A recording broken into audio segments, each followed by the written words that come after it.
Bienvenue dans ce nouveau numéro de Fontaine, l'édition citoyenne. Les murs de la ville se partent à nouveau de 1000 couleurs à l'occasion du Grenoble Alpes Street Art Fest.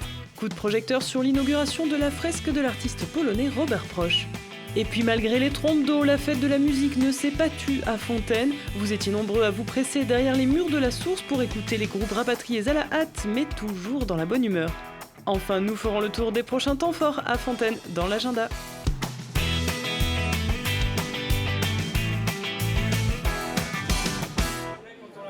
Fontaine à l'heure de l'art de rue. Pour cette nouvelle édition du Street Art Fest Grenoble-Alpes, la ville se dote de 5 nouvelles fresques. Temps fort mercredi 19 juin, l'inauguration de l'œuvre de Robert Proch sur la façade sud de l'hôtel de ville.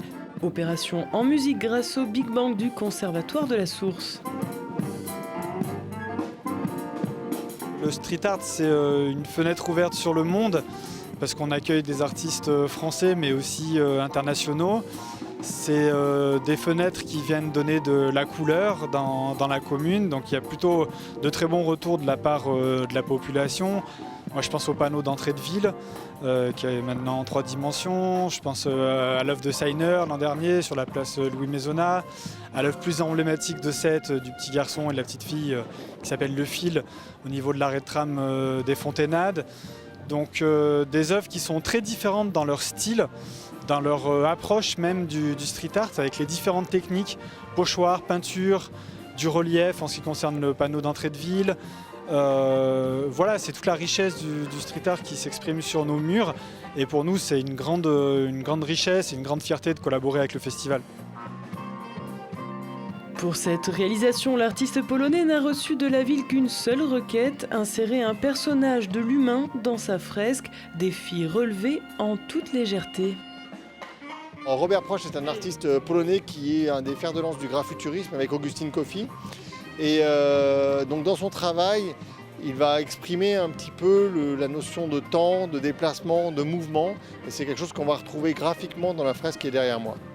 Il y a plusieurs niveaux de lecture autour de cette réalisation avec comme une sorte d'empilement de couches avec un effet de perspective extrêmement présent. Il y a aussi un élément très important, c'est l'humain. Et l'humain absolument pas distordu ou changé. Et c'est vraiment quelqu'un qui l'a posé comme ça et libre à nous d'interpréter la position de la personne au sein de cette fresque.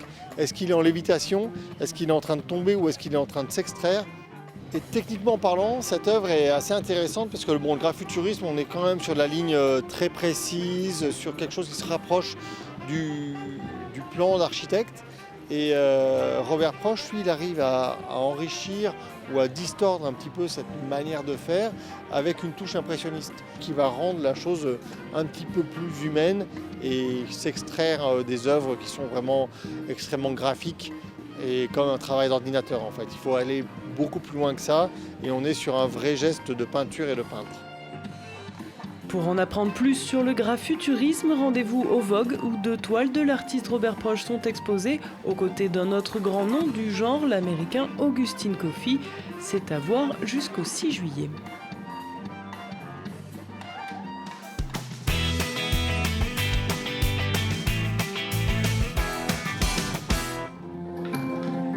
Les chants contre la pluie n'ont pas suffi à Woodstock comme à Fontaine, mais hors de question de laisser la fête de la musique prendre l'eau, la source se retrousse les manches et assure le show.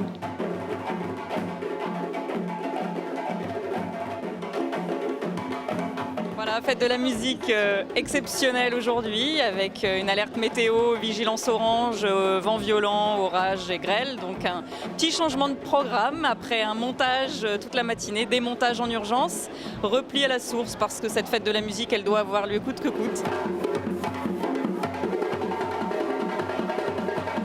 Une fête de la musique un peu différente, voilà, avec 3 scènes aussi, une scène dans le hall avec le groupe Folican. Dans l'auditorium ensuite, le groupe des studios qui a été sélectionné lors du Chauffe-eau au mois de mai dernier, donc le groupe Shake It, qui nous propose des reprises des années 80, voilà, super funky. Et puis nous terminerons avec le groupe tête d'affiche Le Pacha Disco Club à l'Ampli, dans le club. Voilà, avec malgré tout une soirée improvisée, réorganisée, mais une bonne soirée tout de même.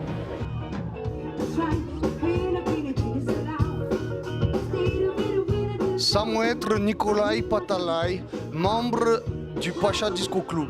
Grande pluie, ça jamais être gros problème. Nous connaître grand froid sibérien.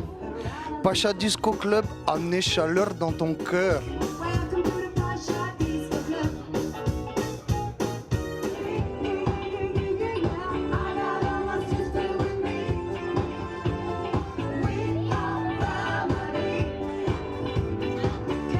Saison pour la Source qui se termine toujours avec la fête de la musique. Il y a tout de même le rendez-vous du 13 juillet encore que nous organisons également au Parc de la Poya. Mais sinon, la saison se clôture.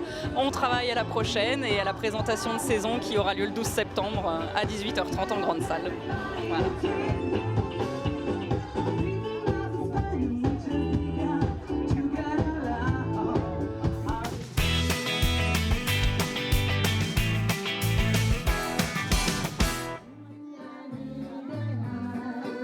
Ce jeudi 27 juin ainsi que le jeudi 4 juillet, l'association Thé Dansant organisera ses 2 derniers bals de la saison avant les vacances scolaires. Valse, tango, rock, cha-cha et autres Madison vous attendent sur la piste du centre social Romain Roland, le tout dès 14h. Et puis du 28 au 30 juin, le Parc de la Poya accueille la nouvelle édition de la Fête du Travailleur Alpin. Au programme de nombreux stands et animations, mais surtout musique, avec entre autres têtes d'affiche, Flavia Coelho, Jazzia Satour, les rappeurs Kerry James et Medine et bien d'autres bonnes surprises également au rendez-vous pour la journée gratuite pour tous du dimanche. Les places peuvent être achetées dès à présent en prévente sur le site internet du festival. Plus calme, vendredi 28 juin, les amateurs de jeux de plateau, de hasard, de stratégie, grands classiques ou petits nouveaux pourront se retrouver le temps d'une soirée jeux famille ouverte à tous. Cela se passe dès 18h à l'espace 3 Pommes où vous attendra l'équipe de la ludothèque. Enfin, c'est le rendez-vous citoyen de votre commune. Le prochain conseil municipal de la ville de Fontaine aura lieu lundi 1er juillet. Ce temps de votation et de débat est ouvert à tous dès 20h à l'hôtel de ville.